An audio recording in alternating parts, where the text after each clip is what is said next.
Hi hello అండి, welcome back to my channel. ఇవాళ వీడియోలో నేను మీకు చూపించబోతున్నాను ఏకాంబరేశ్వర స్వామివారి దేవాలయం. ఇది కాంచీపురం బస్టాండ్ నుంచి 2.5 కిలోమీటర్ల దూరంలో అయితే ఉంటుంది. ఏకాంబరేశ్వర స్వామివారి దేవాలయం పంచభూత లింగాలలో పృథ్వీలింగం. అలానే ఇక్కడ రాజగోపురం భారతదేశంలోనే అతిపెద్ద ఎత్తైన గోపురాలలో ఒకటి. మీకు ఇప్పుడు కనిపించే రాజగోపురం ఎత్తు 192 అడుగులు. ప్రస్తుతానికి మెయిన్ ఎంట్రన్స్ అనేది క్లోజ్ చేస్తున్నారు. రైట్ సైడ్ నుంచి అయితే వెళ్తున్నాము. ఇక్కడ కొంచెం దూరం అయితే నడవాల్సి ఉంటుంది.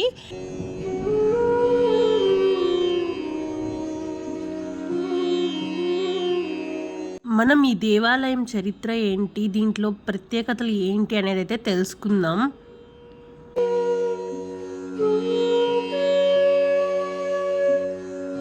ఏకాంబరేశ్వర స్వామి అంటే ఒక మామిడి చెట్టు కింద వెలిసిన స్వామి అని అర్థం. ఏకాంబరేశ్వరుడు భూమిని సూచిస్తాడు.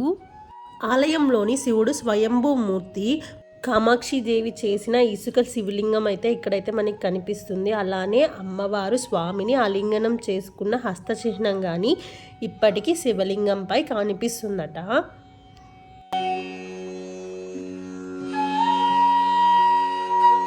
ఇక్కడైతే మెయిన్ ఎంట్రన్స్ కాగానే మనకి కోనేరు అయితే కనిపిస్తుంది.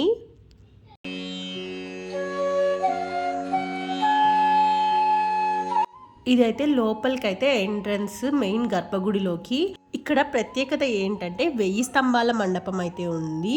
అలానే ఇక్కడ ఈ గుడిలో 1008 శివలింగాలు అయితే ప్రతిష్ఠించి ఉంటాయి. గుడి చుట్టూ అయితే ఇక్కడ లోపల నుంచి చూస్తే అయితే డైరెక్ట్ అయితే మనకి దేవుడు అయితే కనిపిస్తూ ఉంటాడు.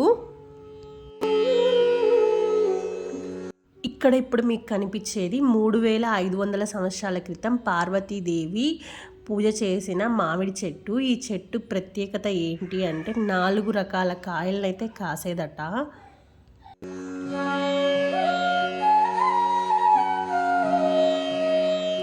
నేను మీకు చెప్పాను కదా 1000 స్తంభాల మండపం అని. ఇక్కడ నుంచి అయితే మనకైతే 1000 స్తంభాలు అయితే అంటే స్తంభాలు అయితే చాలా అయితే కనిపిస్తూ ఉంటాయి.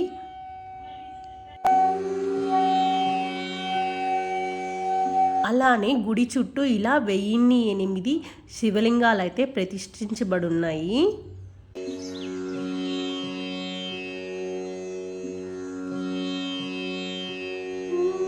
స్వామివారిని దర్శించుకున్నాక ఇలా అయితే వెళ్తుంటే మనకి శివలింగాలు కనిపిస్తాయి. అలానే స్తంభాలు కనిపిస్తాయి, 1000 స్తంభాలు. ఇలా నడుచుకుంటూ వెళ్తున్నప్పుడు మనకైతే మామిడి చెట్టు కనిపిస్తుంది. 3500 సంవత్సరాల మామిడి చెట్టు. ఇదైతే కొత్తగా నాటారు, అప్పుడు వృక్షం అయితే లేదు. దీనికి 4 రకాల పళ్ళు అయితే కాస్తాయట. ఇక్కడ ఏంటంటే ఈ మామిడి చెట్టు కింద పార్వతీ పరమేశ్వరులు కూర్చొని కుమారస్వామిని వాళ్ళలో కూర్చోబెట్టుకున్నట్టయితే మనకి దర్శనమిస్తారు.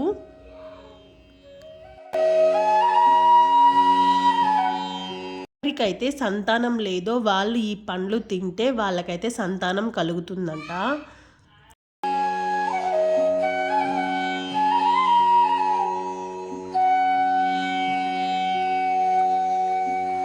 నా వీడియో అయితే మీకైతే నచ్చిందని అయితే అనుకుంటున్నాను. నా వీడియో కనుక మీకు నచ్చినట్లయితే లైక్, షేర్ అండ్ సబ్స్క్రైబ్ చేయని వాళ్ళు ఉంటే సబ్స్క్రైబ్ చేయొచ్చు కదా.